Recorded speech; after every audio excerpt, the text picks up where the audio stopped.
José Celso Guerra Pinto Coelho e o professor Rafael Duarte Lima. O professor Wagner pede desculpa por estar ausente por problemas de saúde. E eu estarei aqui debatendo no lugar dele. E os palestrantes, Dr. Geraldo Magela Gomes da Cruz, a professora Cláudia Lourdes Soares Laranjeira e Andréia Raso. Cada palestrante vai ter aí cerca de 20 minutos para a sua apresentação e, na sequência, o nosso debate. Para a primeira apresentação, eu convido o professor Geraldo Magela Gomes da Cruz, que vai nos falar sobre a importância das humanidades na formação dos profissionais da saúde. E ele também vai fazer uma breve apresentação sobre os espaços culturais criados na Faculdade de Ciências Médicas para abordagem das humanidades, cultura, arte e história. O currículo do professor Magela dispensa a apresentação, mas só lembrando que os seus principais títulos: ele é acadêmico emérito da Academia Mineira de Medicina, é escritor, historiador, memorialista e tradutor. Com a palavra, o professor Geraldo Magela.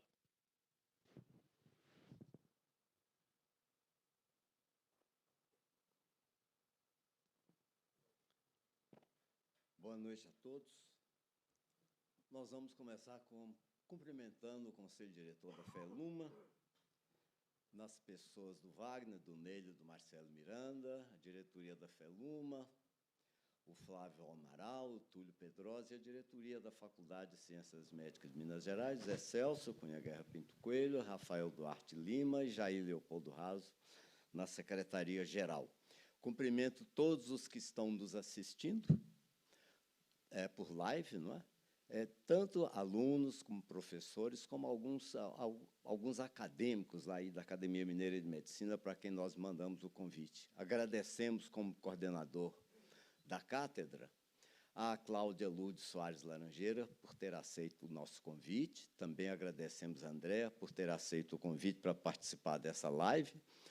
E o tema que nós vamos desenvolver é um tema que é a importância das humanidades na formação de profissionais de saúde, e um subtema com os espaços culturais criados na faculdade pela FELUMA para abordagem de humanidades, cultura, arte e história.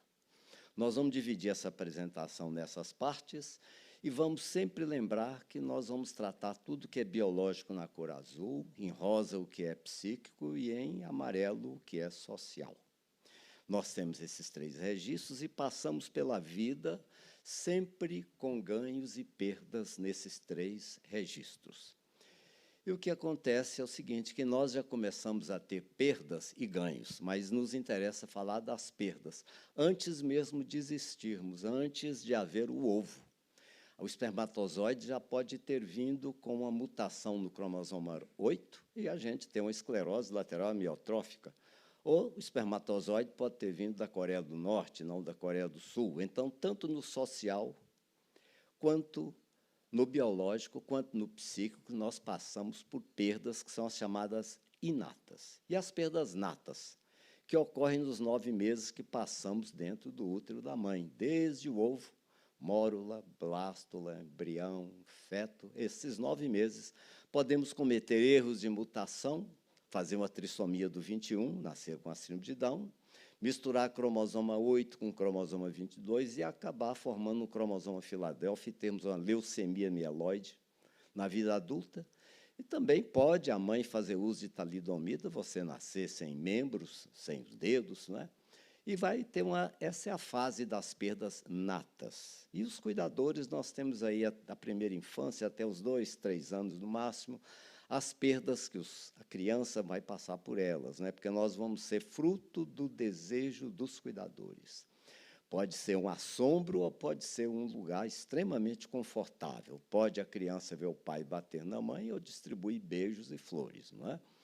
E depois tem uma quarta fase de ganhos e perdas é o que interessa, que vai, então, desde a segunda infância até o óbito. Nós já falamos sobre isso aqui em uma live, falando dos 5 livrinhos do Freud, livrinhos carinhosos. no eu e o id, quando ele fala que é exatamente pelo recalque originado da ação do superego sobre o id é que vem o nosso inconsciente. No futuro de uma ilusão, ele fala o que é o princípio do prazer, que a gente quer a Ferrari do vizinho e não quer se contentar com o Fusquinha, e tem um princípio de realidade para você viver na sociedade. Você não pode ter o que é do outro. E vem a lei, a religião, a ordem, que vai ajudar o id, o superego, nessa ação. Depois, no além do princípio do prazer, quando Freud fala que você abriu mão do princípio do prazer pelo princípio de realidade. Desistiu de ter a Ferrari do vizinho, fica com seu Fusca, mas você continua querendo a Ferrari do vizinho. Isso é a pulsão, que é o que move a nossa vida, não é? Depois, aí, na interpretação dos sonhos, em que ele fala que, mesmo você ficando com seu Fusquinha, você, durante a sua vida, você pode sonhar que você tem a Ferrari do vizinho, que é o mundo da fantasia, o mundo imaginário. E o Lacan dá uma mãozinha aí quando ele fala que quem estrutura o inconsciente não é muito bem o recalque. O que vai estruturar o consciente é o simbólico que ele acrescenta, não é, ao real e ao imaginário. Ou seja, é a linguagem. O que vem é a linguagem. No início, a mãe que passa para a criança fala a palavra livro, que é o significante, e mostra o livro, que é um significado, mas, ao longo da vida, nós vamos criando significados para todo significante ao nosso bel prazer. E é assim que nós vamos formar o nosso inconsciente. E no quinto livrinho dele, que é exatamente o mal-estar na civilização, ou o mal-estar na cultura, ele fala exatamente que o caráter, Freud prefere a palavra caráter, mas a personalidade é o que é. Nós vamos viver na vida toda, no mundo, na civilização, com perdas. E as perdas vão causar em nós sentimentos. Pode ser sentimentos de perdas ou sentimentos de ganhos. Você pode ter a notícia que tem um câncer no intestino e ter o quê? Raiva, tristeza, ansiedade, depressão, ou pode o contrário, ser isso um motivo de disposição, de desafio, de superação. Pode perder as duas pernas e suicidar, ou perder as duas pernas e competir na Olimpíada, não é? E vem, então, exatamente esses sentimentos, vêm do registro psíquico, da mesma forma que vêm as respostas. A resposta pode ser um suicídio, um surto, uma pedofilia, não importa. Ou ganhos, espiritualidade, religiosidade, etc., etc. E é assim que Freud fala que o mais importante do que a própria perda é a interpretação da perda. A perda, o companheiro trai a companheira. Isso é o fato para Freud. O importante não é isto. É o que acontece na manchete do jornal no dia seguinte. O companheiro mata o companheiro suicida, o companheiro estupra a filhinha para vingar, o companheiro vira um misantropo, vai morar debaixo da ponte, vira um pastor, vira um padre, ou seja, é a interpretação do fato, e isso é o que vai fazer a nossa personalidade. Isso é muito importante, porque a personalidade ela é egoísta, ela é bruta, ela está dentro da gente e não considera o outro. Então, mais importante que o fato é a interpretação do fato, e a resposta e os sentimentos vêm lá de dentro. E, para Lacan, exatamente é o significante, mas é o significado que a pessoa vai fazer do significante. Em outras palavras, a personalidade é fruto exatamente disso, do que nós sentimos, do que nós temos de conduta e do que nós respondemos a partir de nossos ganhos e nossas perdas. Já a ética prescinde do outro. Dando um exemplo bem simples, se você sai com um saquinho de plástico para catar o cocô do cachorro, não é? Pela sua personalidade, você vê o cocô do cachorro, não tem ninguém olhando, você vai embora, deixa lá. Você está agindo com egoísmo pela sua personalidade. Mas a ética persiste o outro. Se eu não pegar o cocô do cachorro, alguém vai pisar. Alguém vai escorregar, alguém vai cair, vai quebrar o pulso, ou vai ter um TCE, ou vai morrer, ele pega, porque houve a inserção do outro. E nós vamos ter que labutar o tempo todo com a ética e com a personalidade de nossos pacientes, não é?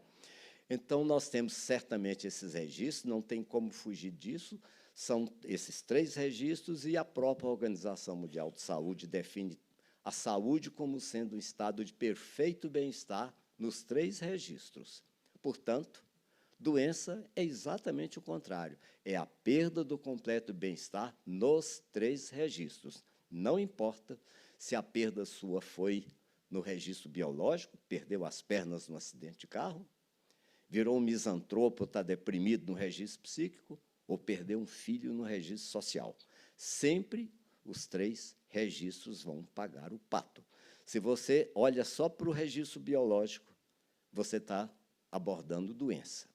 Se olha para os 3 registros, você já está abordando não o câncer de mama que a mulher tem, mas você está olhando a mulher que tem um câncer na mama. A doença é abordada com ciência e tecnologia. Já o paciente é com cultura e com as humanidades, não é? Isso aí tem que ficar muito claro para nós. Médicos, quando nós falamos profissionais de saúde, nós sempre vai começar pelo médico.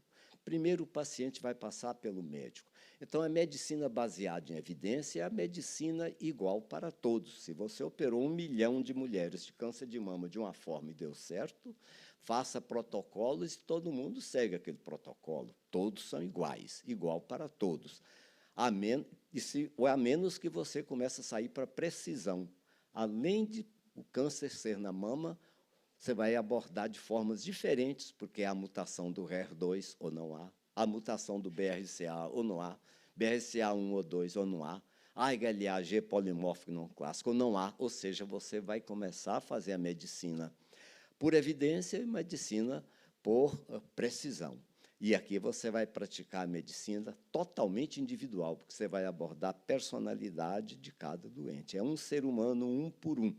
Ou seja, é uma cor. Você vai abordar uma cor, uma doença que está no registro biológico. Dou um exemplo de câncer na mama para a mulher, ou ficar paraplégico para o homem.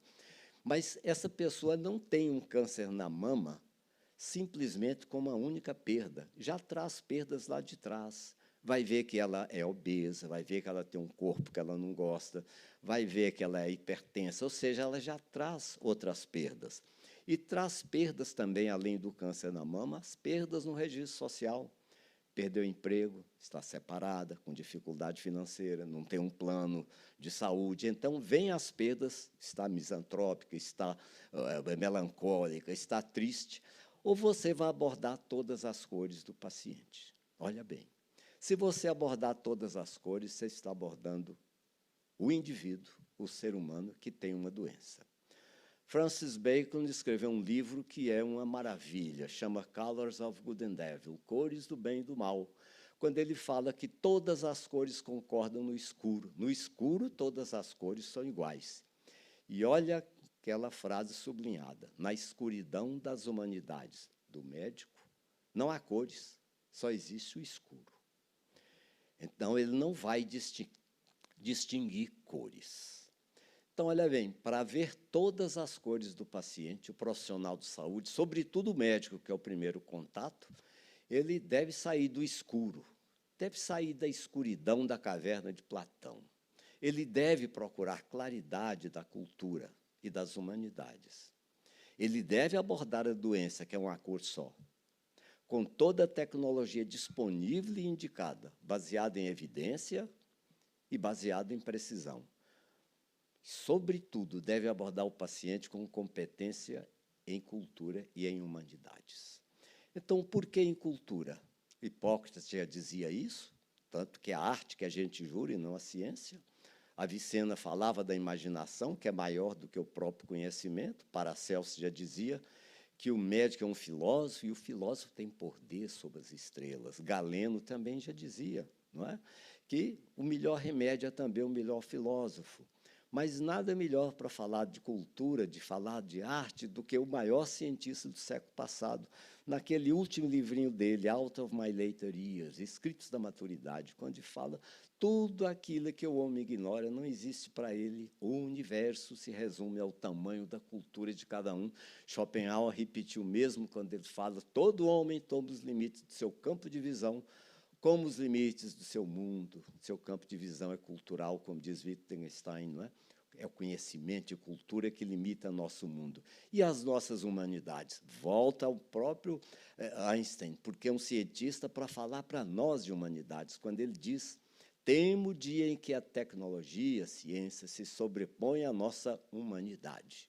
O mundo terá, então, uma geração de idiotas. Não é? O mesmo foi dito por Charles Chaplin, no Grande Ditador, quando ele coloca um funcionário apertando parafuso, e o limite é o quê? Num livro, o que importa não é a realidade, o fato, o significado, mas a interpretação do fato e o significado do significante. Esse gênio da pintura, Leonardo da Vinci, com o homem vitruviano pintado por ele, não é? Que ele dizia, se o corpo parecer para você algo maravilhosamente construído, ciência, lembre-se de que ele não é nada em comparação com a arte que existe dentro dele. Picasso, aos 45 anos, teve um caso com Marie-Thérèse Walter, e pintou a Marie-Thérèse Walter mais de 30 vezes. Se apenas houvesse uma única verdade, não se poderiam pintar telas sobre o mesmo tema. Ele pintava com um pincel, mas ele pintava atrás do pincel a alma, um dia com raiva da Marie-Thérèse, um dia transbordando de amor, um dia transbordando de revolta, até pintar a considerada melhor Marie-Thérèse, a mulher mais cara do mundo, vendida por 109 milhões de dólares. Não é? William Owsley, considerado um dos pais da medicina moderna, olha lá embaixo, é muito mais importante conhecer o paciente que tem a doença que a doença que o paciente tem, o que Gonçalo Blasque também foi atrás. O humanismo para um médico não é um enfeite, mas uma ferramenta de trabalho. Da mesma forma que o Pellegrini. A medicina é a mais humana das ciências e a mais científica das humanidades. Não é? O Thomas Siderham, da Universidade de Londres, ensinando para um grupo de alunos, e um aluno muito delicado, muito dedicado aos estudos, perguntou, mestre, o que eu posso fazer para ser um bom médico? E ele respondeu, procure conversar com o seu paciente, não só sobre a doença, mas os problemas da vida dele. Eu já faço isso, mestre, o que mais eu posso fazer? Vai no hospital, converse com os pacientes internados, não sobre as doenças dele, mas sobre a vida deles. Já faço isso, mestre. Então, vai no museu, coloque-se diante de uma tela do relógio derramado de Salvador da Vinci, tente interpretar. Já faço isso, mestre. Sem ter mais o que responder, Thomas Siderham falou com ele, você não tem mais nada? Then read Dom Quixote. Então, leia Dom Quixote, porque ler Dom Quixote significa interessar-se pelos anseios ideais humanos, pela paixão, sonhos e loucuras do personagem. É compreender o mundo, a cultura, a vida, tudo que nos rodeia, e não apenas a medicina. Voltando ao Osler, o estudante deve ser emancipado com tempo e oportunidade para a cultura espiritual, de modo que em seu aprendizado não seja um boneco nas mãos de outros, mas um ser autoconfiante e capaz de refletir.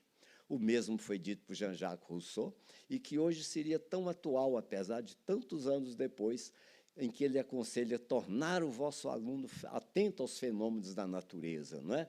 E não procurar respostas sempre no TikTok, no Google, no YouTube, no chat de aplicativos. O Rubem Alves disse que para isso existem as escolas, não para ensinar respostas, mas para ensinar perguntas, porque se as respostas nos levam a andar em terreno firme, somente as perguntas nos levam a aventurar em mares desconhecidos. E esse livrinho dele, O Médico, com 52 páginas, não é? Olha o quadro que ele colocou na capa, que ficou muito discreto. O médico foi tirado dessa cena de humanidade de Luke Fields, do The Doctor, que está na Tate Gallery, em Londres, não é?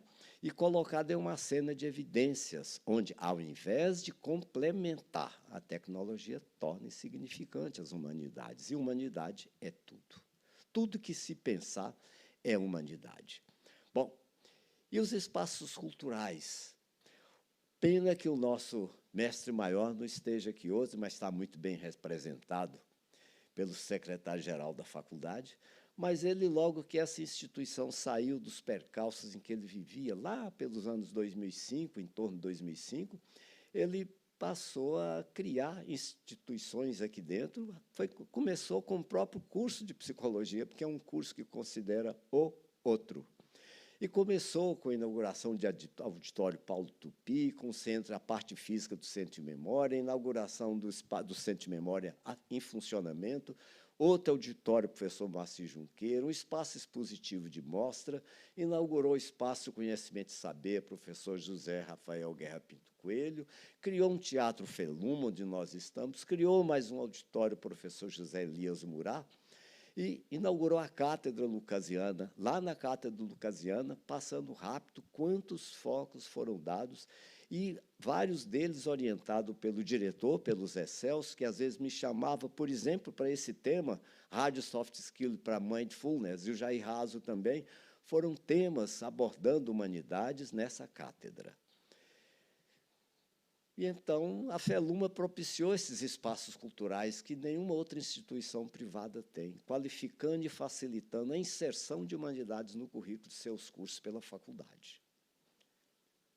Obrigado.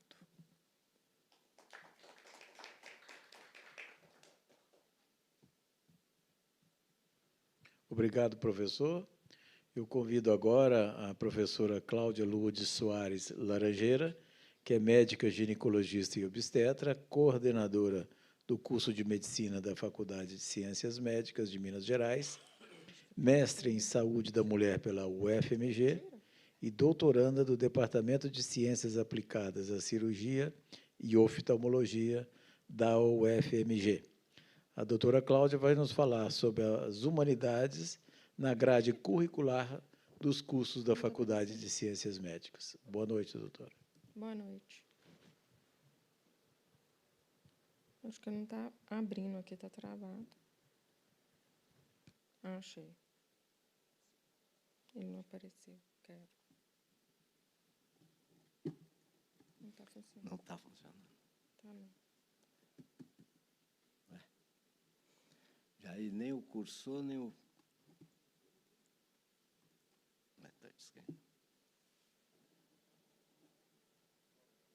Ele está aqui, ó. Acho que agora deu.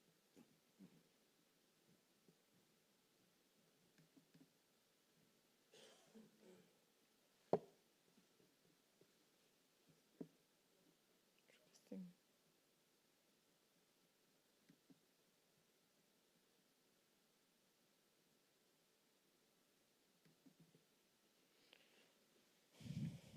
Acho que agora deu. Boa noite. Eu agradeço o convite. Eu sempre, desde que eu entrei aqui na faculdade, né, como professora, eu sempre vi a divulgação da cátedra e sempre achei super interessante, né, e me sinto honrada de estar aqui hoje, né, podendo falar na cátedra, porque eu acho que é uma iniciativa belíssima, né, que a gente pode levar realmente para os nossos alunos, assim como para os nossos docentes também, porque eu acho que a cátedra ela é uma cultura dentro da faculdade. Agradeço ao professor Geraldo Magela, tá, o convite. A tarefa que me foi dada foi falar um pouquinho dessas humanidades dentro da grade curricular dos cursos da faculdade. E hoje a gente sabe que isso é o dia a dia de qualquer profissional de saúde que trabalhe, né, com gente, né? E o profissional de saúde ele é um cuidador. Então, eu trouxe só essa frase aqui para a gente contextualizar, né? Onde Michel Balint ele fala que a personalidade do médico é o primeiro medicamento que se administra aos pacientes, em 1984. Então, a gente tem que considerar que a atitude para cuidar das pessoas, né, é o primeiro passo, né, e muitas vezes é o que vai ficar para aquele doente, onde a gente tem um papel crucial no resultado, certo? Eu trouxe aqui um exemplo, eu sou ginecologista e obstetra, e a gente é vítima hoje, né, da questão humanização, ela vem muito forte na minha especialidade, né, e o principal procedimento que a gente faz hoje, ele é foco, né, muito, principalmente na mídia, né, falando que o parto ele deve ser humanizado. E a gente busca isso, sendo que eu sempre me faço uma pergunta, né, eu nunca deixei de fazer um parto humanizado, porque eu só faço parte de humanos, né? Então a gente sempre pensa isso. E aí eu trouxe esse exemplo porque isso aí foi uma publicação que uma paciente fez, né, alguns dias após o parto dela, onde ela fala, né, da experiência que ela viveu dentro do hospital. E aí eu cito que ela fala dos enfermeiros, ela fala dos porteiros, ela fala do faxineiro, do recepcionista, e ela fala o quão importante foi cada um desses personagens dentro do cuidado para ela, né? Elogia médicos, ali tem o nome de aluno, de residente, e isso foi uma coisa que me impactou muito, porque, por incrível que pareça, o parto dessa paciente foi um parto dificílimo, com o uso de um fórceps, com episiotomia, que são procedimentos que, muitas vezes, são foco de acusações na prática médica de violência obstétrica. E como que essa paciente pôde ter uma percepção totalmente diferente, né, que foi causada a ela pela forma como a assistência foi feita. Então, isso aí foi um exemplo. Eu uso muito esse exemplo junto aos meus residentes, né, quando a gente vai discutir parto, e é um exemplo que é marcante, né, na história lá do hospital. E essa paciente, inclusive, ela já voltou e já teve outros filhos, né, e teve a oportunidade de viver a mesma experiência, ainda bem. E, então, né, essa fundação, né, do Gold, ela tem isso na sua página principal, né, onde ela fala que o humanismo nos cuidados da saúde ele é caracterizado por uma relação respeitosa e compassiva entre médicos, bem como todos os outros membros da equipe de saúde e os seus pacientes. Reflete atitudes e comportamentos que são sensíveis aos valores e às origens culturais, étnicas dos outros.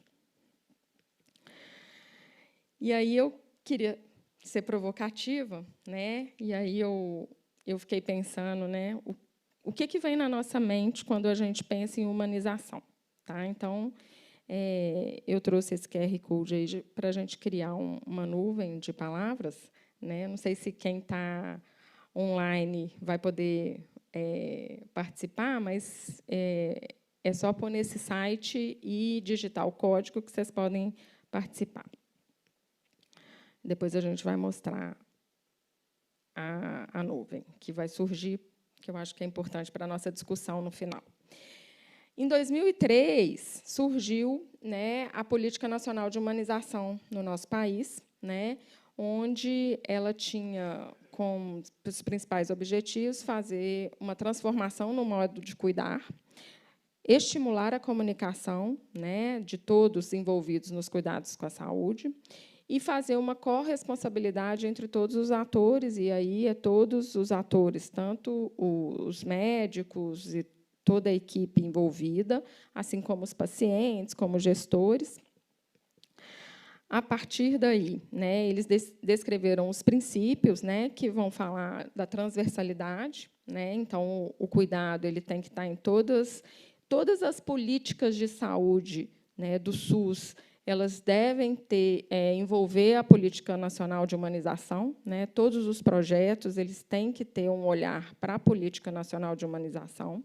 E integralidade ela é acessível a todos também.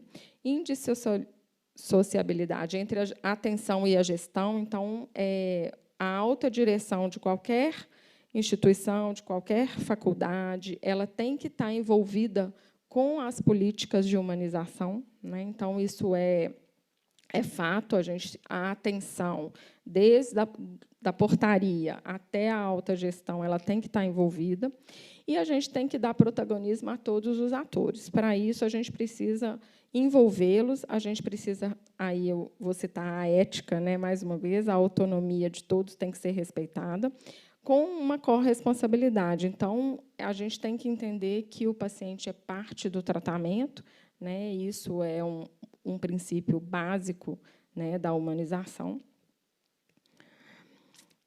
E das diretrizes, a gente tem que envolver, então, acolhimento, gestão participativa e cogestão, a ambiência, clínica compartilhada, né? Aí a gente fala de todos os profissionais envolvidos no cuidado, a valorização do trabalhador, né? E a defesa do direito dos usuários. E, então, né, surgiram as diretrizes curriculares, que vieram até um pouco antes da Política Nacional de Humanização, né? A partir de 2001, as diretrizes dos cursos da saúde começaram a ser divulgadas, e elas vão definir, né, o perfil do egresso como profissionais humanistas. Em quase todos os cursos da saúde, a primeira frase que vem na descrição do perfil do egresso são profissionais humanistas. Aqui eu já cito o da enfermagem, que é de 2001, no artigo 5º, no artigo 14, ela já fala de humanização, artigo 5º da fisioterapia, das DCNs da fisioterapia, né, no item 1 e no 2, que já falam dos princípios éticos e a sensibilização e comprometimento com o ser humano. Na medicina, nós temos vários artigos também, vou citar esses dois, o artigo 5º, que fala da integralidade e humanização do cuidado, no item da gestão, né, que é nossa tarefa, né, ensinar os nossos alunos a serem gestores dos serviços de saúde, eles falam que os serviços têm que ser pautados nos princípios humanísticos e éticos. Ainda na medicina, temos o artigo 29, que tem que incluir, na estrutura de todos os cursos, né, as dimensões de ética dimensões ética e humanísticas.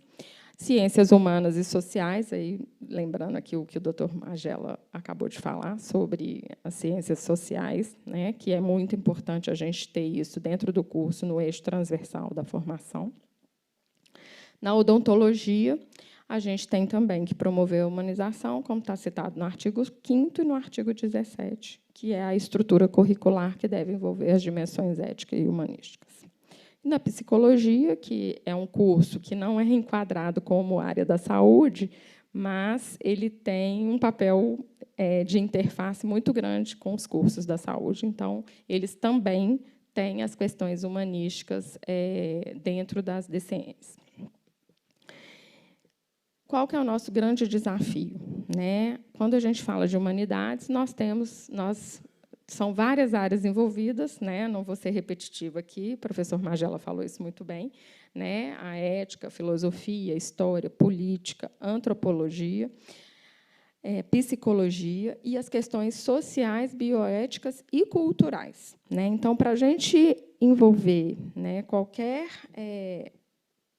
ação, né, de humanidades dentro dos currículos, a gente não pode deixar esses 4 outros pontos aí para a gente abordar. E aí nós temos cursos que são extremamente técnicos, né, que têm os núcleos que a gente chama de hard, né, que são as questões técnicas, e aí eu vou citar aqui as ciências básicas e as habilidades técnicas que a gente desenvolve, principalmente a partir do ciclo clínico, certo? E o nosso grande desafio é como fazer essa integração, como abordar humanidades sem deixar de oferecer, né, as hard skills, né, que são, talvez, o principal objetivo quando os alunos entram aqui na faculdade, eles querem ser técnicos, né? Os cursos da área da saúde, eles têm uma carga, né, de conteúdo, né? Elas são cargas pesadas, então, muitas vezes, o aluno se desvia para esse foco. Então, a gente tem que, quando construir essas matrizes, né, procurar fazer essa integração para que a gente consiga desenvolver as competências de forma adequada, de forma humanizada e ética, certo? E aí eu vou citar aqui as nossas matrizes, né? Eu fiz um mapa mental aqui para a gente conseguir visualizar, onde a gente tem uma disciplina, né, que é a matizadora, né, dos processos que a gente define dentro do curso, né, lembrando que, para desenvolver as competências, eu coloquei aqui, as competências elas envolvem conhecimento, habilidades e atitudes, né? Eu coloquei aqui na esquerda, né, as disciplinas né, que envolvem mais o conhecimento, né, que são disciplinas muitas vezes mais teóricas, mas que a gente tem que trabalhar, né, princípios éticos, as ciências humanas, as políticas públicas, e aqui nós temos as disciplinas descritas, né, as disciplinas principalmente do Departamento Ético Legal e do Exercício Profissional, ciências sociais, a psicologia, as práticas em saúde coletiva, a gestão em saúde, que é onde o aluno entende o nosso sistema de saúde, tanto o público como o de saúde suplementar, a medicina de família e comunidade, né, onde eles trabalham muito as políticas públicas e aí eles focam, né, nas nossas questões locais, a gente contextualiza eles dentro da realidade que a gente vive aqui na nossa macro-região. A gente também trabalha temas transversais que vão correr por todos os períodos, né, e pelas diversas disciplinas onde isso vai ser abordado, como equidade, a diversidade. A gente trabalha também muito as questões sociais, né, das doenças dentro de cada contexto regional. As disciplinas optativas, tanto as institucionais como Libras, acessibilidade, as disciplinas que envolvem artes, que a gente tem aqui. Agora, no último período, a gente implantou uma disciplina de Mindfulness, onde a gente também vai trabalhar isso aqui dentro da faculdade, e isso está super relacionado com humanização do cuidado. E aí, nesse outro lado direito, a gente já tem o desenvolvimento das habilidades, né? E aí a gente trabalha muito comunicação assertiva, comunicação não violenta, as disciplinas do ciclo clínico, né, que estão aqui no nosso ambulatório ou no hospital, como a semiologia. A gente desenvolve as virtudes, né, para isso, como, por exemplo, empatia, compaixão, principalmente nos ambientes de simulação. Todas essas virtudes são trabalhadas nessas disciplinas a partir do TH4. TH é treinamento em habilidades, né? A MFC 2, ela já trabalha nos campos, né? Junto com as equipes de saúde da família, a gente já consegue trabalhar, né, o desenvolvimento do entendimento da comunidade, dos problemas sociais que a gente tem, e os alunos conseguem trabalhar isso com as equipes, né, multiprofissionais de saúde. A gente estimula a arte e cultura, não vou me ater muito a isso, porque eu acho que a Andréia vai falar, certo? Né? E a prática de saúde da comunidade 1 e 2 também trabalha habilidades e atitudes. Eu vou citar também os outros cursos todos, eles têm essas disciplinas âncora, né, que vão trabalhar a humanização, e a gente tem isso muito bem desenhado dentro dos cursos, com temas transversais. É muito importante que a gente tenha esses temas transversais onde o aluno possa fazer esse link. Então, todos os cursos têm uma disciplina âncora, que é a humanização, que trabalha isso de forma teórica e que vai conseguir fazer o link com as outras disciplinas. Existe um desafio para isso, né? Parece fácil a gente desenhar, colocar isso dentro do currículo. No entanto, a gente tem que ter metodologia própria, né? Ensinar humanização não é fácil, né? Primeiro, eu vou falar uma frase que eu sempre escuto aqui.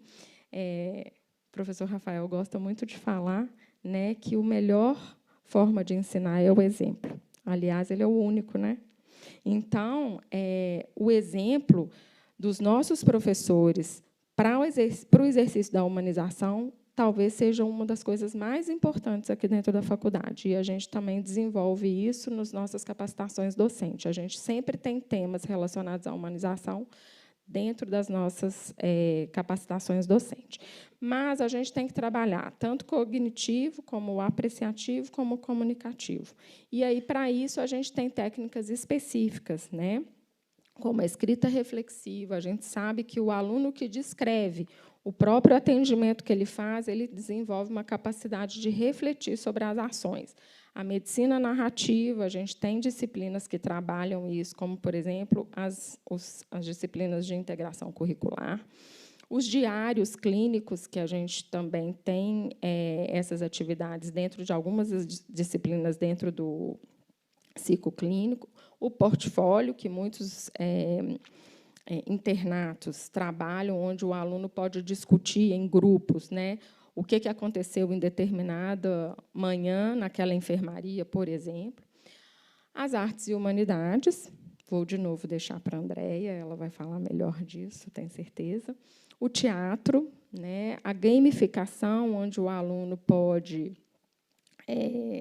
ser testado, né, do ponto de vista do conhecimento, do exercício da humanização, a realidade virtual. Aí eu ainda chamo a atenção aqui para o nosso laboratório de simulação, onde a gente tem o ambiente seguro para que o aluno possa viver situações, né, onde ele pode ser testado e vivenciar a prática, né, da conduta ética, da humanização, treinamento em mindfulness, que ele pode transmitir isso para os pacientes, a mentoria, que é um projeto grande que está sendo iniciado aqui na faculdade, que vai poder ter mentores diretamente ligados a pequenos grupos de alunos, né, onde o aluno possa se inspirar pelo exemplo, e comunicação, né, que é trabalhar a improvisação, né. O profissional da área da saúde ele precisa improvisar, ele não sabe o que o doente vai falar para ele, então ele precisa ter essa prática, ele precisa dar uma resposta rápida e a gente precisa desenvolver isso nos nossos alunos. Isso faz parte do atendimento humanizado, com certeza. A gente cria os modelos de pacientes padronizados para que ele possa ser testado. O roleplay, que é uma prática muito bacana, que é feita em algumas disciplinas, onde a gente coloca um aluno e dois alunos, sendo um o médico e o outro vivendo a situação de paciente, e depois a gente inverte. E isso é ótimo, porque o aluno, enquanto ele se coloca no lugar do paciente, ele desenvolve, né, empatia e compaixão. E a simulação, que a gente tem do primeiro ao último período, em todos os cursos, né, a gente tem ambiente simulado para que ele possa viver as realidades em ambiente seguro. A gente garante a nossa avaliação, né, das competências que a gente espera que ele desenvolva para poder se tornar um egresso humanístico, né, como o acolhimento, comunicação, a escuta ativa e o desenvolvimento de atitude. A gente tem duas avaliações práticas, uma delas em ambiente simulado, que é o OSSE, e o outro em ambiente de atendimento clínico, que é o nosso OSLER, que é a avaliação que a gente usa no ambulatório. Bom, para pensar, eu vou deixar algumas perguntas aqui para fomentar o nosso debate, né? Uma delas é que se a gente ainda acredita que nós temos uma definição bem aceita para as virtudes ou a ética do cuidado, né? Isso é um desafio que a gente tem, né, na educação médica, né, que é definir o que é bem aceito como virtudes ou ética do cuidado, lembrando que a ética ela está sob a influência da cultura do local. E uma outra pergunta é se os alunos da graduação percebem a humanização nas práticas de saúde nos ambientes de ensino. Quando nós fomos estudar para essa aula, nós vimos que existem muitos estudos sobre essa temática, sabe? Porque a percepção de humanização para os alunos ela é muito difícil e o curso, né, à medida que ele vai se tornando muito técnico, muito denso, né, os meninos vão se interessando menos por esse assunto e eles vão diminuindo, né, a humanização dentro dos atendimentos. E isso é um cuidado que a gente tem. Tem alguns trabalhos que medem a empatia durante os atendimentos e eles fazem uma medida. Eles diferenciam os meninos do 5º período dos alunos do 12º, e eles veem que tem uma queda à medida que o curso evolui. Então, a gente tem que se vigiar para não deixar que isso aconteça aqui dentro do currículo do aluno. E outra é se o aluno realmente é capaz de fazer essa reflexão sobre as práticas humanísticas e a integralidade do cuidado, porque nós estamos falando de cursos muito técnicos, né, onde eles ficam muito focados na área do conhecimento, que é aquelas disciplinas que estão à esquerda, né, e se perdem, né, depois, na hora de fazer a prática e desenvolver o exercício profissional. Bom, aqui eu trouxe alguns exemplos, né, de atividades que a gente faz para humanizar o nosso cuidado e ensinar isso para os nossos alunos. Né, aqui as atividades da fisioterapia, da enfermagem. Né.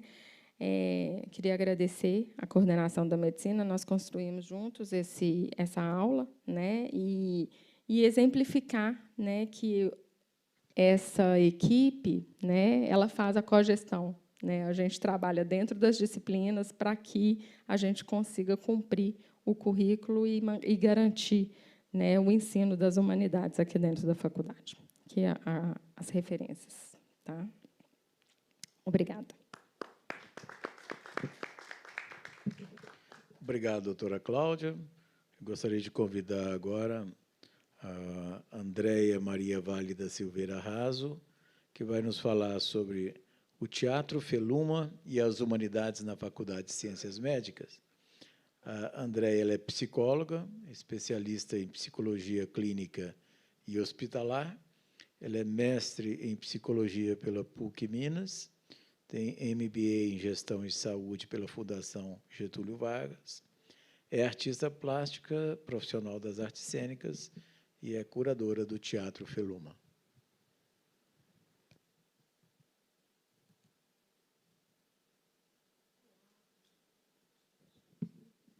Boa noite. Quero agradecer muito o convite.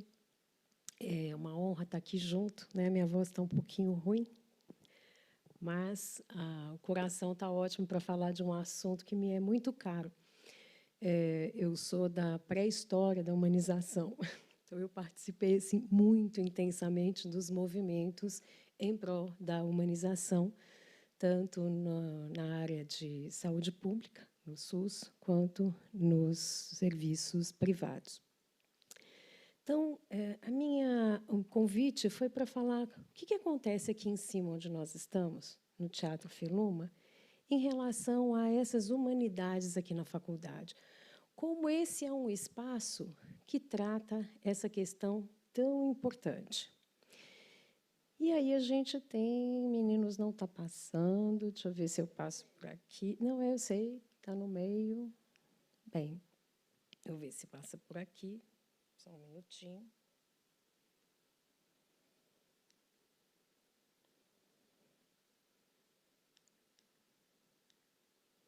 Eu vou iniciar falando um pouquinho. Eu vou precisar de uma assistência dos técnicos, porque realmente ele não está passando. Parece que deu um tilt aqui. Mas, de qualquer forma, eu vou começar sugerindo a gente lembrar da última peça que esteve presente. Qual foi? O convite é esse. Qual foi a última peça que vocês assistiram?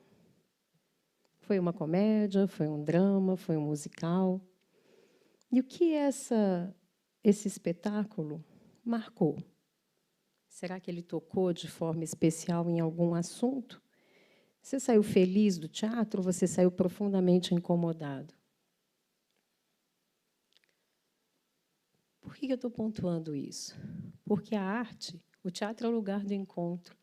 Não só o encontro com o palco, e agora foi, né? Obrigada. Não só o encontro com o palco, mas, principalmente, um encontro com a gente mesmo.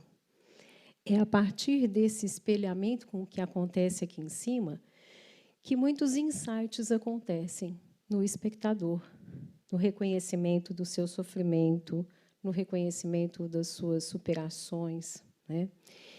E esse é um exemplo aqui de um musical muito bacana, como a gente está vendo, que foi o do Brant, Tudo que a gente sonhou, em que as pessoas cantavam e saíram muito felizes, né? Uma produção da Feluma, diga-se de passagem. Mas a nossa sugestão aqui é desvelar. O teatro ele é um sonho que se leva muito tempo ensaiando. E ele se realiza nessa efeméride do espetáculo, é nesse espaço. Ele é feito para provocar mesmo o despertar do sono da realidade. Muitas vezes nós estamos imersos, nessa realidade que nos arrasta da percepção do que ocorre nela de uma forma crítica. O teatro ele permite rasgar o véu de Maia, né? Esse véu que às vezes a gente nem percebe que existe ali, e vai presentificar o real como um raio que corta o céu. Quando a gente está na estrada, numa noite muito escura, a gente não consegue enxergar o que há ali. Mas, durante a tempestade, se um raio muito forte ele cai, não há como não enxergar, nem que seja o contorno daquela estrada e daquela realidade. O teatro nos traz para esse lugar. E isso é muito importante e muito potente. E aí eu vou fazer um breve passeio em torno do que nós realizamos aqui nesse palco e da importância de ter os alunos aqui. Vermelho Carmim, fragmentos do discurso violento, foi um trabalho realizado a pedido da Fiocruz, aqui, feito com o apoio da FELUMA, em que nós abordamos, essa é uma videopeça disponível, inclusive, no site da Fiocruz, ela é baseada em trabalhos, dissertação, tese, enfim, em que a gente trata esses tipos de violência contra a mulher, né? Se fala qual a visão que existe dos grupos de reflexão de homens, né, em situação de violência pelo viés de um homem. Como o espaço de justiça acolhe a mulher em situação a vítima de violência e os riscos de revitimização que existem nesses espaços, principalmente quando a gente trata de temas como estupro. Isso é muito frequente e é algo preocupante.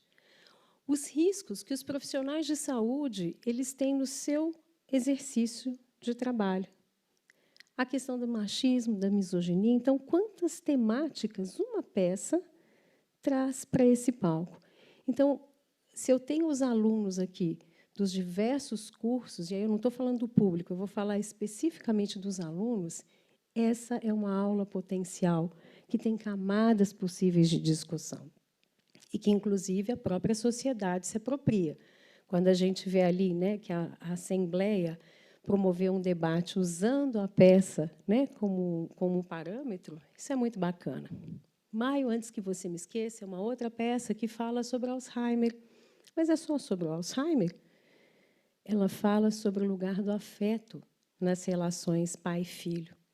Ela apresenta, de uma maneira muito importante, os estados mentais quando você está vivenciando situações de crise, situações de profunda angústia, situações de medo. Ela fala da violência, da gestão dos cuidados com pacientes crônicos. Ela fala, principalmente, da sobrecarga para a mulher de forma sutil, nos cuidados com os idosos. Isso é um desafio gigante dentro das mudanças que nós temos de perfil demográfico. Então, se a gente for para as pesquisas, a violência contra os idosos tem crescido vertiginosamente. O que nós fazemos com isso? Como nós abordamos, como psicólogo, médico, enfermeiro, físio e o dentista, isso no nosso dia a dia, na nossa prática. Um outro trabalho interessante que teve que por aqui, essas duas vão voltar, inclusive, agora em janeiro, durante a campanha, é o Belo Indiferente, que também foi uma produção da FELUMA, e também fala de violência, só que é psicológica contra a mulher. Esse é um texto de Jean Cocteau. Nesse espetáculo, é possível trabalhar muito essa questão da vulnerabilidade, da solidão. Se a gente assistir a peça e sai daqui, às vezes, pensando, nossa, mas será possível que alguma mulher cai nisso? Aí a gente chega em casa, liga o Netflix. Todo mundo deve ter Netflix, né? Aí assiste lá o Golpista do Tinder e fala, uau! Jean Cocteau escreveu isso em 1940, né? Nós estamos em 2023, né? E olha lá o que a gente enxerga. Esse espaço para poder falar das indiferenças nas relações humanas, o homem despido da humanidade. Nessa peça, nós usamos a roupa, né, que o Belo usa, ele se despe desta roupa, justamente para mostrar o homem despido da humanidade. Quando eu aponto isso, a indiferença nas relações humanas, Cláudia falou aqui é importantíssimo, né? Como as atitudes elas fazem a diferença. E essas atitudes não são só dos pacientes, mas principalmente de quem faz esse cuidado, de quem opera esse cuidado. Órfãs de Dinheiro é um outro trabalho belíssimo. Isso foi durante a primeira semana de reflexão e combate à violência contra a mulher aqui do teatro, e que também vai falar da vulnerabilidade, da exploração sexual, da violência, fala das refugiadas, traz o tema refugiadas e abandono, questões de sexualidade. E se a gente pensar como que os alunos em campo vão lidar com a saúde das mulheres imigrantes refugiadas. Cada vez mais nós vivemos num globo em profunda crise e ruptura. Ruptura de laços sociais, rupturas culturais importantíssimas. E as mulheres são as maiores vítimas, porque, geralmente, ficam elas com os seus filhos tentando um botezinho para chegar em algum lugar. Como é que os alunos que estão aqui vão receber essa mulher no posto de saúde, né? Desmonte, ele fala de algo importantíssimo, que é a crise diante dos desastres de mineração. Como é que a gente lida com o luto, com os lutos, né? Com as camadas de luto que existem nessa situação? Seja o luto de quem perdeu, seja o luto de quem não achou o corpo ainda, seja o luto coletivo. E essa faculdade, esse espaço, ele está em Minas Gerais, o estado onde mais nós temos esse tipo de situação, de problema. É um desafio ambiental, de saúde, social. Como ocorre a organização nos sistemas de saúde no manejo das comunidades atingidas? Eu tive, infelizmente, a oportunidade de participar, na época de Brumadinho, do grupo do Conselho Regional de Psicologia de Emergências e Desastres. Então, como isso acontece? Como que a sociedade vai ser amparada nisso? A própria questão do estresse pós-traumático, das pré-terapias, existe até um curso de pós-graduação, né, na psicologia aqui, que a Unice dá a respeito disso. Então, você veja a importância de uma peça tratar de tantos assuntos, que falam especificamente de como nós, profissionais, vamos lidar com isso. Morte em Veneza é uma outra peça que traz questões de crise existencial, da solidão, da homoafetividade, da redescoberta da peste, e tudo isso tendo a peste, a epidemia de cólera como pano de fundo. Cartas da Prisão teve esse ano aqui com a gente, na segunda semana de reflexão e combate à violência contra a mulher, e foi muito interessante, porque é uma verdadeira aula de psicopatologia, de psiquiatria forense, de psicologia forense, fala da invisibilidade também do trabalho da mulher, de masculinidades, das ações de prevenção. E esse espetáculo e essa semana de reflexão, ele foi interessante porque, além dele ter essa estrutura, né, tão científica e acadêmica, ele também participou da virada cultural. Então, nós levamos esse debate com a presença do Ministério Público, Defensoria Pública, professores da faculdade, para a sociedade, né? Então, a riqueza que o espetáculo traz, né, de possibilidades. As cadeiras, inaugurando o nosso painel de LED, ela fala de envelhecimento. Hoje, o etarismo é algo que está tão em pauta, é tão importante, né? A questão da solidão, da ilusão, do lidar com as perdas, né? Eu quis pontuar essa imagem porque um dos nossos objetivos aqui foi também prestar uma homenagem. O que significa quando a gente presta uma homenagem ao legado de alguém, aqui, no caso, em nome do Nanini, a gente está também ensinando a importância de valorizar uma trajetória, a importância de uma construção, e que essas construções elas não acontecem de uma maneira instantânea, né? O livro que foi lançado aqui também, com a biografia dele, mostra isso. Por que eu estou pontuando isso? Porque a gente vive numa sociedade de consumo, numa sociedade imediatista, em que parece que as coisas acontecem instantaneamente, né? Eu mal entro no parquinho, nem sei que nome que a gente dá, berçário, já quero saber quando é que eu vou ser reitora da universidade, né? Então, assim, essa é uma questão importante para a gente considerar. As questões relacionadas à violência nas favelas, ao racismo, à possibilidade de transformação social. Em Xirê, a saga do Menino Rei, nós tivemos essa temática muito bem colocada aqui. A importância do trabalho que é feito, né, na sociedade, nas comunidades, no fomento à rede social de apoio, é extremamente importante. Especificamente, esse espetáculo, ele trouxe muitos aspectos da cultura africana. E foi muito bacana, muito importante discutir tudo isso com quem estava presente. Deus da Carnificina foi um espetáculo que deu oportunidade para os alunos de se debruçar sobre a reprodução de violência entre crianças. E aí eu vou fazer um parênteses aqui, como a questão da violência nas escolas é algo preocupante. Então, a importância dessa temática num palco como esse, né, do próprio exercício da paternidade, de como que as questões de ética aparecem nesse espetáculo, com aquele pai que também trabalha na indústria farmacêutica e como ele lida com questões relacionadas a um teste com a medicação. Então, são camadas de discussão possíveis para os alunos. A própria questão da medicalização das emoções, que também é algo muito importante na nossa sociedade, está muito bem colocada nessa peça. Helena Blavatsky, A Voz do Silêncio, que trouxe, de uma maneira muito emocionante, a importância do desenvolvimento humano contínuo. A gente observava quantas pessoas ficavam muito tocadas durante esse espetáculo, que apontava mesmo caminhos para o conhecimento. Não é um caminho, são vários caminhos. E uma fala muito importante, que eu acho que tem a ver com o que nós estamos falando aqui hoje, é: escute a voz do silêncio, se aquete a mente. Humanização passa primeiro por isso. Eu sou da época que humanização era cor de parede, TV no quarto do hospital, granito na entrada, né? E aí o paciente que tinha que, enfim, humanização começa na gente, senão a gente não consegue fazer isso com o outro.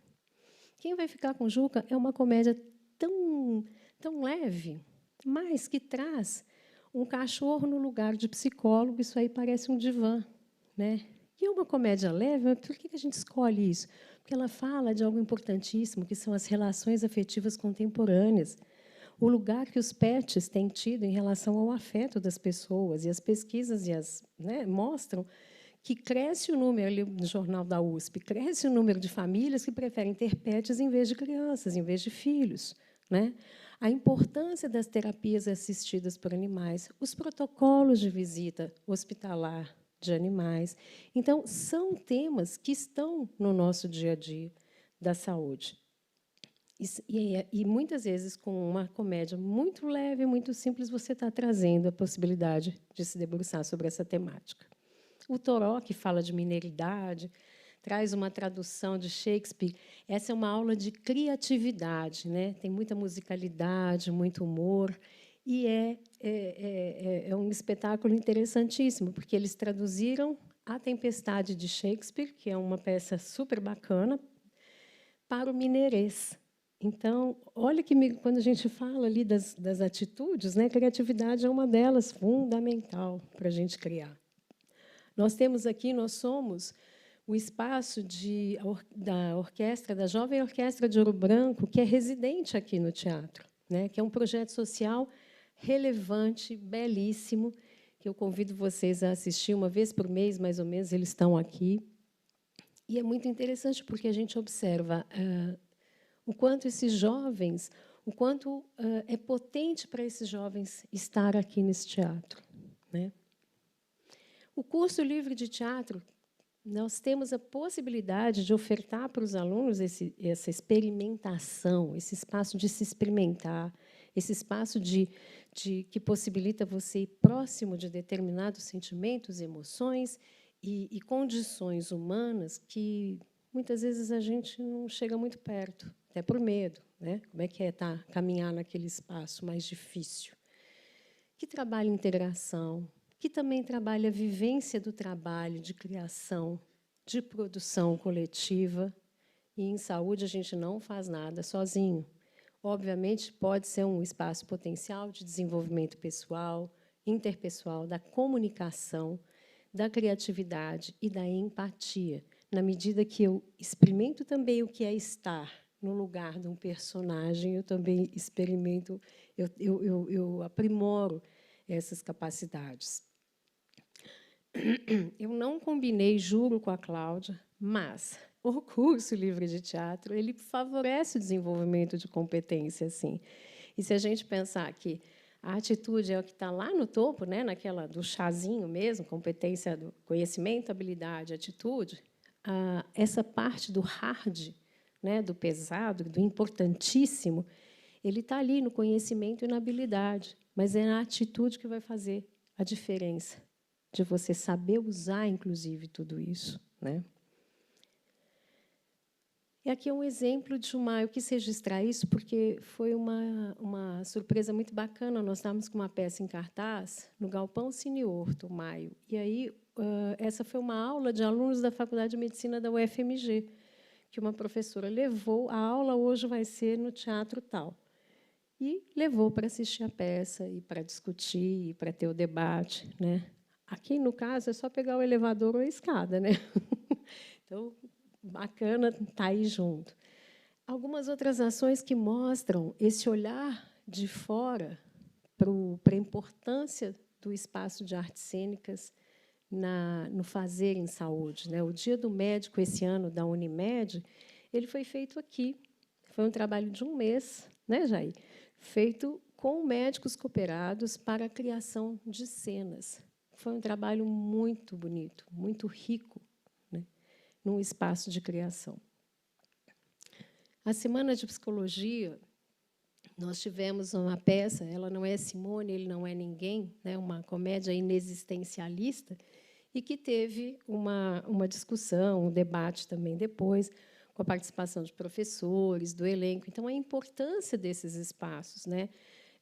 Esse ano nós fizemos da Semana de Psicologia, mas, para o ano que vem, eu espero que eu e Cláudia possamos conversar a respeito disso, com a enfermagem, com a física, com a odonto, enfim, e a gente possa realmente pensar anualmente em ações também focadas, né? Além das que são abertas e importantíssimas, de integradas. Mas eu não podia deixar de registrar que, dos alunos da faculdade, os alunos da psicologia, eles realmente foram muito presentes em várias dessas peças. E aí, quando eu vi esse resultado do ENAD, eu achei interessante isso, eu achei isso importante. Eu acho que como é bom quando se ampliam as experiências, né? E eu não posso deixar de falar também no tema da redação do Enem, porque diversas das nossas pautas aqui, eu como curadora, isso tudo que vocês estão vendo não é à toa, né? A gente tem um trabalho de ir, de prospectar, de fazer essas conexões todas. E eu acho que, quando você está sensível para isso, você também está falando daquilo que a sociedade precisa discutir. Não é à toa que a invisibilidade do trabalho da mulher, né, apareceu aí de uma maneira tão importante. Teatro é palco e é sala de aula. O professor José Celso sempre fala isso, né? E o que a gente espera? Que todo esse trabalho que a curadoria faz aqui para trazer para vocês espetáculos que toquem pelas diversas linguagens, o que a gente espera? A gente espera que este encontro ele seja favorecido por isso, porque é aqui, neste palco e nesse cenário, que todo esse processo que vocês estão passando de formação, ele vai se apresentar. É quando a gente sabe a hora de falar, a hora de calar, é quando a gente sabe, em equipe, fazer a assistência humanizada. Ela é naturalmente humanizada porque nós somos humanos, né? Nós não somos máquinas. Por mais tecnologia que exista, isto é importantíssimo. São esses cenários de prática que podem favorecer que a assistência realmente seja desenvolvida. E a arte e a cultura passam por aí. Passam, e a integração dos cursos, eu acho muito bacana ter essa possibilidade de você ter vários cursos de saúde dentro do mesmo prédio, praticamente, né? Isso permite trocas, ou deveria permitir trocas muito importantes e muito saudáveis no processo formativo. No palco da vida, os desafios da assistência interdisciplinar, eles se apresentam sem roteiros pré-determinados. A gente pode até ter protocolo, enfim, mas é ali, nessa incerteza, que ela convoca os atores a utilizar o que tem na bagagem, que é o conhecimento, o desenvolvimento pessoal e interpessoal e a nossa capacidade de criação conjunta. Eu tomei emprestada essa imagem de uma amiga da pandemia. Como, na pandemia, as equipes que realmente souberam criar junto fizeram a diferença. Fizeram a diferença não só nos resultados assistenciais, mas na diminuição do sofrimento inimaginável que foi passar por tudo isso, né? Aqui é o exemplo, né, do paciente idoso na UTI, recebendo a visita do netinho, da família, via o iPad, né? Isso há, talvez, 10 anos atrás, seria impensável. Se eu falasse isso assim, em determinados UTIs, né, era impossível. E aí eu vou deixar essa fala do Nozick. Cultura é recurso essencial para o viver humano. Cultura é o prosaico que nos orienta: vestir, comer, amor, os ritos de nascer, de fertilidade, de morte. Cultura é sonho de cotidiano. Mas a sua ausência nos destrói. É a ruptura social e familiar que vai gerar tantas mazelas como a gente tem visto. Não é à toa que, muitas vezes, a cultura é tão atacada. E aí eu vou deixar uma imagem muito rápida do quanto a gente pretende trabalhar para os próximos anos: etarismos, racismo, misoginias, violências, luto, amor, né? Resiliência, transformação social e tantas coisas com peças que ainda não estiveram presentes aqui no nosso palco. Ok, eu agradeço. Eu acho que...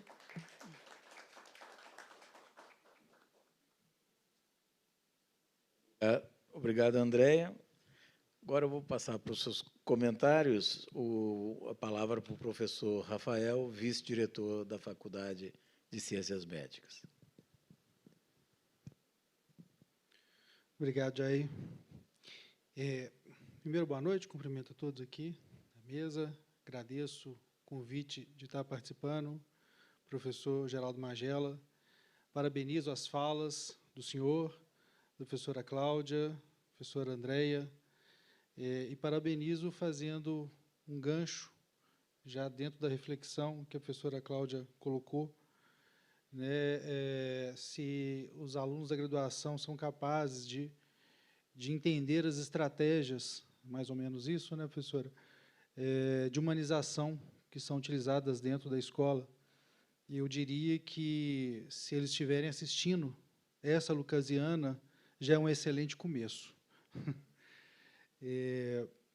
Mas, retornando ao tema, né, da humanização, das humanidades, na formação dos profissionais, né, na inserção dos nossos cursos, na utilização dentro da cultura, a gente pode falar, né, e dentro da diretoria, a gente fala muito isso, né, professor Zé Celso, da andragogia, da educação de adultos, né, e se a gente está falando de uma instituição de ensino superior, a gente está falando de andragogia, né, para esse processo de ensino-aprendizagem, né, de jovens, adultos, aquilo que está sendo ensinado tem que fazer sentido, né, tem que ver a aplicação, ele tem que aplicar, né, e aí eu gosto muito, realmente, de usar a frase, né, do exemplo. O exemplo não é a melhor forma de ensinar, é a única, porque se a gente quer que os nossos alunos sejam, né, egressos de sucesso e egressos que carreguem com eles, né, essa compaixão, esse humanismo, essa ética,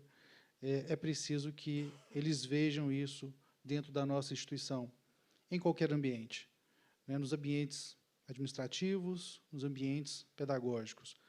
E falando, né, de forma mais específica dos ambientes pedagógicos, eu entendo que isso tem que ser feito dentro de uma sala de aula, dentro de um laboratório, dentro do teatro, né, com suas peças, Mas, sobretudo, e aí eu faço um destaque para isso, né, dentro da Faculdade de Ciências Médicas, nos ambientes de atividade prática, nas atividades de estágio.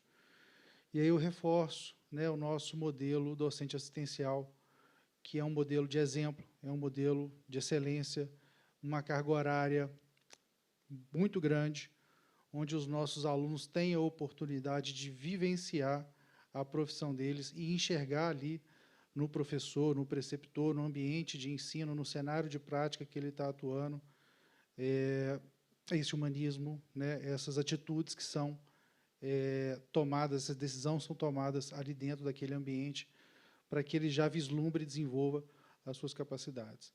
E, mais do que isso, né, não só os nossos projetos pedagógicos se propõem a ensinar, mas também a avaliar, né, como foi muito bem dito aqui também. Isso tem que ser feito, né, não só a gente entender ou partir do pressuposto que aquilo foi entendido, né, e deixar a coisa acontecer. Isso é avaliado, isso é acompanhado de perto, principalmente dentro de um modelo que a gente tem grupos de alunos, né, pequenos, que são acompanhados pelos professores durante a sua trajetória.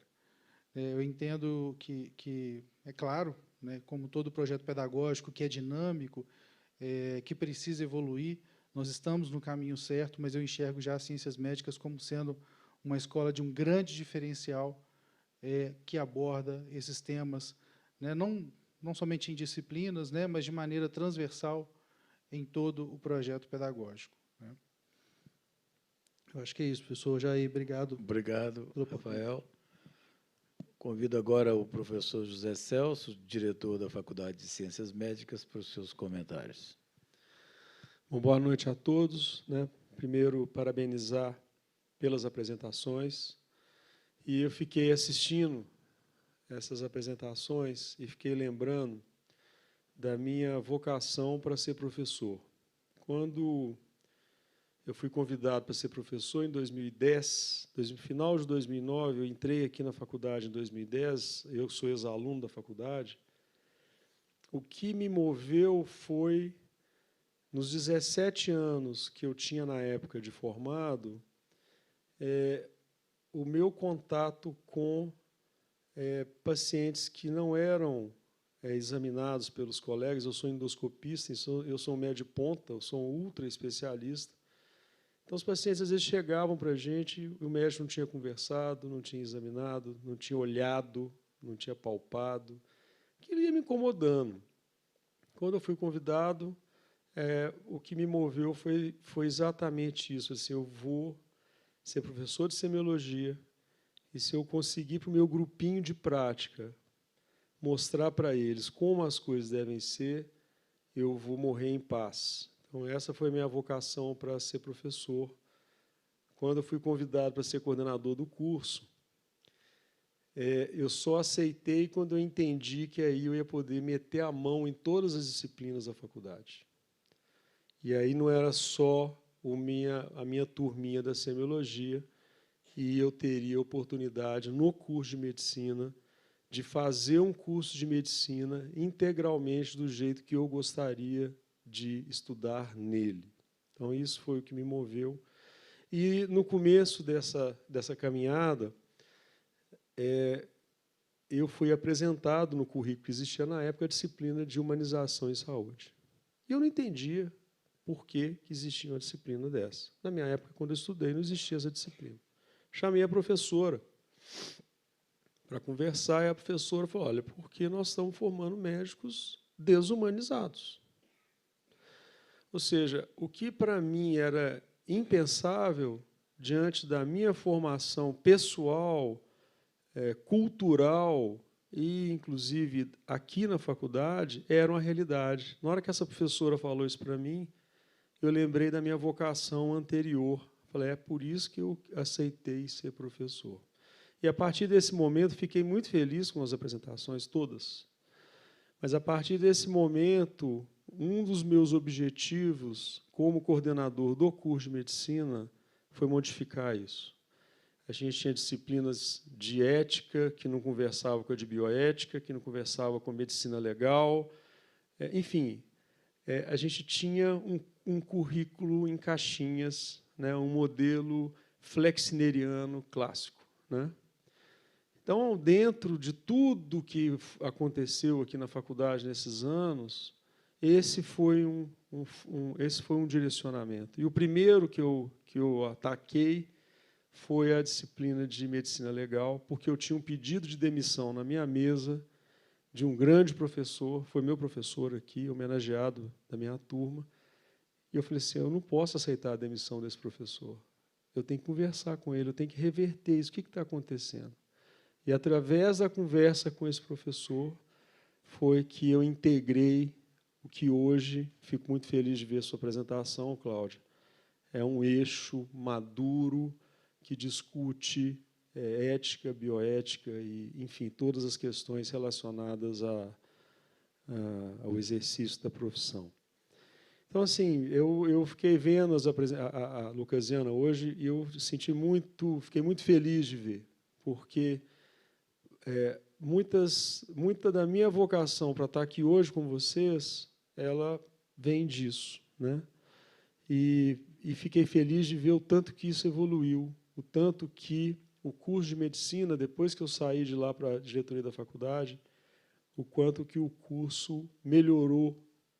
Quer dizer, eu plantei algumas sementes, dei alguns direcionamentos, mas direcionamentos hoje eles são muito melhores, são muito mais eficazes, muito mais adequados do que o que eu tinha imaginado em 2015, 2016. Então, eu fico muito feliz de ver a apresentação. O que eu achava que era óbvio, que uma escola deveria formar profissionais de saúde humanizados, eu achava errado, né? Eu já sabia disso quando eu aceitei ser professor em 2010, mas a ficha só caiu quando eu vi que existia essa disciplina e que era uma diretriz do MEC. Ou seja, por que o MEC está preocupado com isso?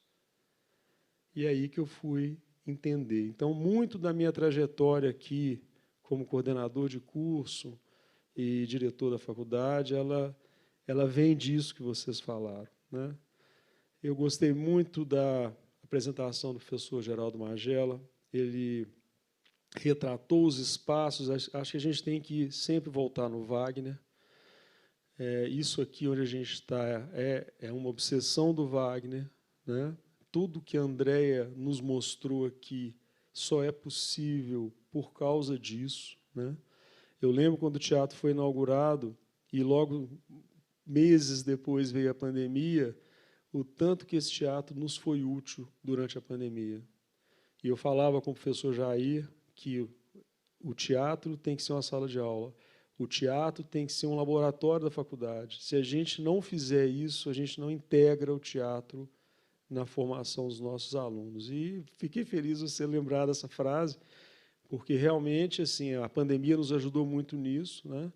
E eu percebo que é uma riqueza tremenda a gente ter um espaço desse aqui, é uma riqueza tremenda a gente ter um centro de memória, a gente ter todos os espaços que a gente tem aqui, que o professor Magela enumerou. Então, eu acho que isso a gente deve muito ao Wagner, porque, na minha limitação, eu não faria isso. Eu faria ortodoxamente dentro da grade curricular, com as ferramentas que um professor qualquer teria para melhorar a qualidade de formação humana dos meus alunos, né? Passando pela simulação realística, uma das coisas que a gente sempre enfatizou na simulação realística é a simulação do erro, é a simulação da perda, é a simulação da doença incurável, é a simulação do óbito, é a simulação de um ambiente de confronto. Quer dizer, eu preciso de treinar os meus alunos para isso. Então, isso também é outra coisa que a gente mudou o currículo em 2017, eu entrei na diretoria em 2018. Ou seja, eu não implantei o currículo que eu liderei a mudança, mas eu fico muito feliz de ver tudo que foi feito, muito melhor do que eu tinha pensado naquela época, em 2017. Então, eu fiquei muito feliz com as apresentações, queria parabenizar a todos. A Andrea fez uma passagem sobre várias situações que aconteceram aqui, nesse teatro, né? E eu quero que esse teatro, não só o teatro, como o foyer, como o café, como sejam áreas de convivência que os alunos frequentem, gostem de vir aqui, gostem de ficar aqui, gostem de aproveitar o espaço e utilizem cada vez mais essa sala de aula, esse laboratório, que isso, com certeza, vai fazer a diferença na formação deles. Além do ENAD, da psicologia, que você mostrou, o compromisso meu, pessoal, como diretor da faculdade, é continuar entregando para a sociedade profissionais de alto desempenho.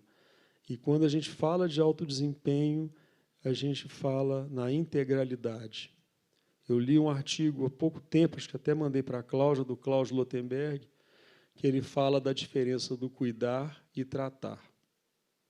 As escolas não podem se ater a tratar, né?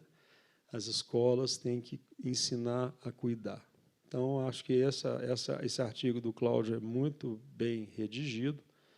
É oportuno trazer essa provocação para a gente, mas eu acho que as ciências médicas estão no caminho certo. Eu percebo isso não só pelo desempenho dos egressos daqui nas provas de residência, mas eu percebo isso porque eu tenho o privilégio de trabalhar hoje com ex-alunos meus, ter filho meu que formou aqui, ter pessoas que eu conheço que formaram aqui, ter colegas pais de egressos daqui que me contam como é que o egresso está se comportando. E, a partir dessa medição empírica, eu sei que as ciências médicas está fazendo o dever de casa e está fazendo a diferença na formação desses alunos. Então, eu acho que o tema... Desculpa se eu me alonguei, até marquei o tempo aqui. Eu acho que o tema é muito oportuno. Parabéns pelas apresentações. Nós já fizemos muito. Nós temos muito mais a fazer, principalmente na integração de todos os nossos cursos em cenários, em peças, em situações que os cursos trabalhem juntos. E esse é um para casa para vocês. Parabéns. Obrigado, professor José Celso. Hoje eu tenho o privilégio de representar o presidente da nossa fundação, doutor Wagner Eduardo Ferreira, que foi citado aqui pelo Wagner, então pelo doutor José Celso. Então, eu posso falar como se eu fosse o Wagner e falar do Wagner, né? Porque o Wagner é muito modesto, né? Ele não fala dele mesmo, né? Mas, realmente, se você pensar que a gente fala que a escola ela tem como tradição a inovação, né? A loucura de construir um teatro, ao invés de construir um simples auditório, você vê a dimensão a partir das apresentações, né, que permite a cátedra lucasiana, que foi ele que instalou, né, todo o suporte que se faz para que se implante um currículo novo, moderno, baseado no trabalho das habilidades desde o primeiro período. Só as ciências médicas têm com um laboratório de simulação como o nosso. A Andréia fez uma pincelada do que passou aqui no palco, que vocês não imaginam, porque ela não teria nem tempo para falar isso, o quanto de investimento da FELUMA em muitas daquelas produções que foi apresentada aqui. Investimento mesmo, financeiro, fomentar. Então, ele não apenas não abriu, não apenas deu espaço, ele fomenta as artes cênicas. Eu acredito que não exista no Brasil nenhum exemplo atual de uma entidade fomentar tanto as artes cênicas, enxergando nela a oportunidade de aplicação na formação de um profissional mais humanizado. Inserir a arte cênica de uma maneira prática na formação dos alunos. E isso tudo só foi possível por causa da loucura, da insanidade que a gente celebra todos os dias do nosso presidente Wagner, que não só acredita em tudo isso que nós falamos aqui hoje, como pratica no seu dia a dia, fomentando. Eu costumo brincar que aqui na faculdade a gente tem que tomar cuidado com os nossos sonhos, porque, se depender do Wagner, ele se torna realidade. Vou passar rapidamente para o senhor, professor, para poder fazer os seus comentários finais, parabenizar pela cátedra e anunciar o que temos aí para o próximo ano. Bom, primeiro, nós tivemos aqui o prazer de ficar olhando essa tela, esse quadro aqui, com Chanina lá atrás, porque poderia ter sido uma fotografia com microscópios atrás, não é? Mas não, com Chanina. E, como nós estamos falando de cultura, que é ciência, arte, história e de humanidades, contemplando essa coleção do Chanina, esse quadro tem história. Fez parte de uma encomenda, né, da Fiat para uma exposição em 1981, e ele fez uma série de murais, portanto, muito grandes, não cabia para entrar em janela e pôr dentro de casa, né? E essa foi doada em 1981, e eu era vice-diretor do Murar. E o Murar era colega de formatura em medicina do Chanina. E era a mesma turma em que mais 2 outros grandes artistas se formaram, o D'Angelo e o Constantin Christophe, lá de Montes Claros, não é? Outro pintor, um grande pintor. E o interessante é que marca esses 4 indivíduos que formaram em medicina e nenhum deles abriu consultório. E todos eles com a queda incrível para a arte, não é? Incrível. Inclusive o Murat, com publicação de vários livros, inclusive livros que nós temos lá no Centro de Memória, né? Aquelas piadas que ele contava, aqueles casos que ele contava, meus pacientes e eu. Então, achei muito interessante vir aqui o Chanina aqui atrás, enfeitando os 4 aqui na frente. Na verdade, Jair, hoje nós não tivemos, foram 3 debatedores e 3 palestrantes, nós tivemos 6 palestrantes hoje, realmente foram 6 palestras que nós ouvimos aqui. E acho que isso, a Faculdade de Ciências Médicas, ela se destaca entre todas. Eu não sei de alguma faculdade que consta com a estrutura que ela tem, com teatro, com centro de memória, com um conjunto de coisas que, como você disse, saiu da cabeça do Wagner. Você fala que saiu da cabeça dele, mas ele costuma falar que você que pôs dentro da cabeça dele. Você já ouviu isso? E essa dúvida continua, a gente não sabe direito, né?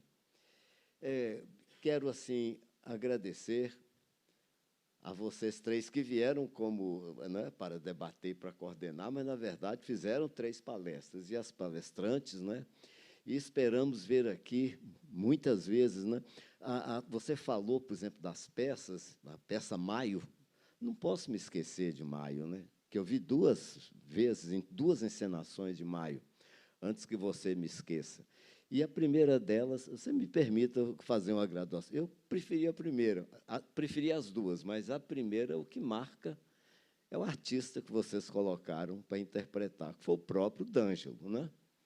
Que, numa cena, na peça, ainda sobe numa cadeira para suicidar, não é? Ainda bem que ele subiu e desceu com 80 anos, sem acidente, não é?